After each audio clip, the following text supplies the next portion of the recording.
Why don't we then just jump right into it with our friends in Tejas? Austin FC have brought in Brandon Craig on loan, partnered him with Matt Hedges, and then Memo Rodriguez in a trade on deadline day, while also sending out Musa Dijete and Diego Fagundes to LA. Connor, I'll let you start. Give me thoughts on the moves. Give me best in, best out, and give me a grade.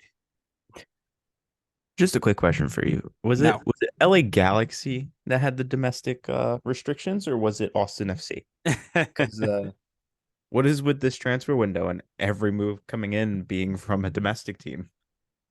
Um, Hedges is I can't remember. Was it Beasler that was at Austin, or was it Hedges that was Yes. at Austin? Yes, Beazer was there first. Okay, so this is like Beasler 2.0 bringing in Matt Hedges. Um, really good experience at the back.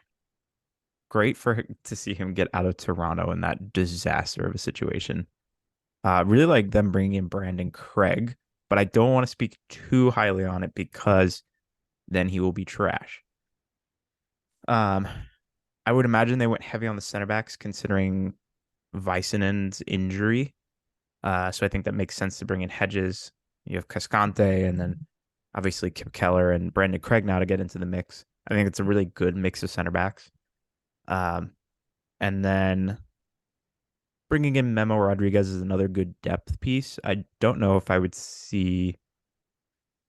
I mean, I guess Memo would probably come in and replace Fagundes. Maybe not like for like, but at least in the rotation somewhere.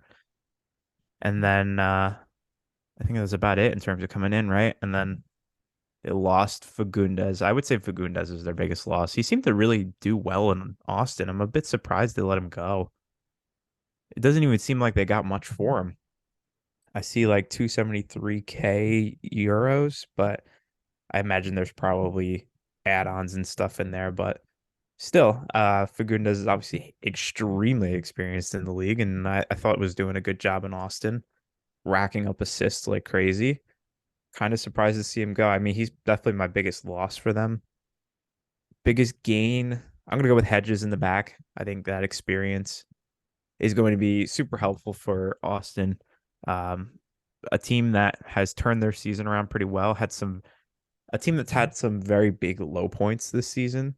However, is sitting in a good spot in the playoffs right now. So glad to see them bolster a little bit and try to solidify that spot in the playoffs because they're not too comfortably in there yet. I would give the window. I'm gonna go a. I'll say a B. I'll be a bit more generous. I'll say a B for them. That's not where I thought you were going when you started this whole rant. First off, had no idea Austin was that high. I thought they were like Yeah, borderline they're, almost they're in. fifth. That's crazy. Yeah, they've made a real good run recently. Hmm. Um, to your comment on where this transfer window went and how it went that way, um, they are filled on DP and U22 slots. So Is Fagundes taking one of those? no, Dijete was. Yeah. I So wasn't too concerned about him. no, but because he's only loaned out and he's not, um,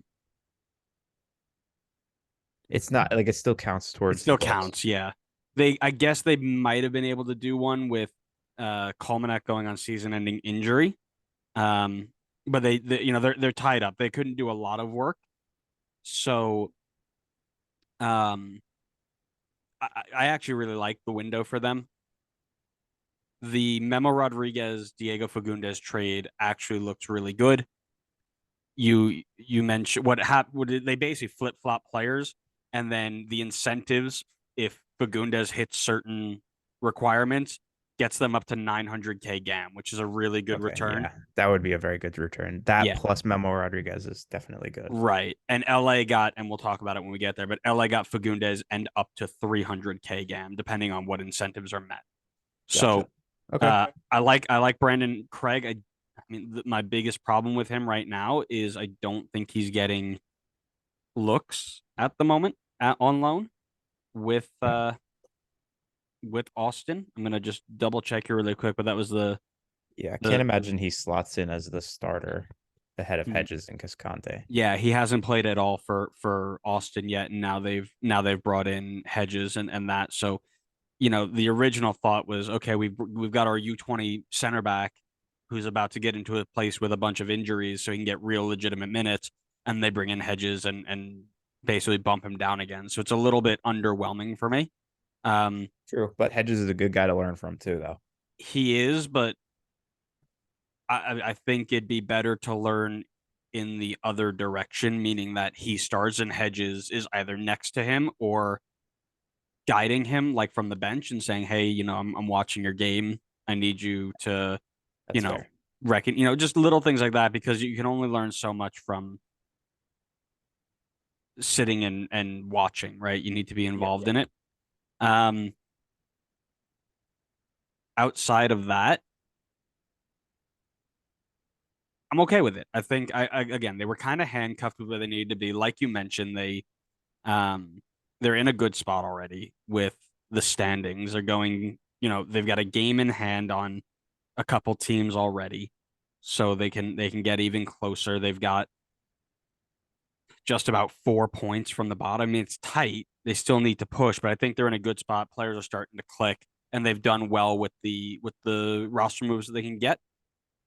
I will go with a B minus here, just for the little bit of flexibility. Now that can change. I would drop that to like a C plus C if it turns out that Brandon Craig is just going to sit on the bench and watch because that's wouldn't be helpful from a USMNT point of view, in my opinion.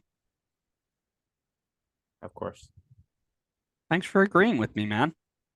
Well, you copied me this time.